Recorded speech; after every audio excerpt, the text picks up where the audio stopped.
اور عورتوں کو ان کے مہر خوشی سے دے دیا کرو، ہاں اگر وہ اپنی خوشی سے اس میں سے کچھ تم کو چھوڑ دیں تو اسے مزے سے کھا لو۔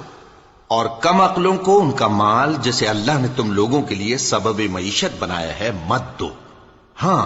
اس میں سے ان کو کھلاتے اور پہناتے رہو اور ان سے معقول بات کہتے رہو، اور یتیموں کو بالغ ہونے تک کام کاج میں مصروف رکھو اور جانچتے رہو، پھر بالغ ہونے پر اگر ان میں عقل کی پختگی دیکھو تو ان کا مال ان کے حوالے کر دو، اور اس خوف سے کہ وہ بڑے ہو جائیں گے یعنی بڑے ہو کر تم سے اپنا مال واپس لے لیں گے، اس کو فضول خرچی اور جلدی میں نہ اڑا دینا۔ اور جو شخص آسودہ حال ہو اس کو ایسے مال سے قطعی طور پر پرہیز رکھنا چاہیے، اور جو ضرورت مند ہو وہ مناسب طور پر یعنی بقدر خدمت کچھ لے لے، اور جب ان کا مال ان کے حوالے کرنے لگو تو گواہ کر لیا کرو، اور حقیقت میں تو اللہ ہی گواہ اور حساب لینے والا کافی ہے۔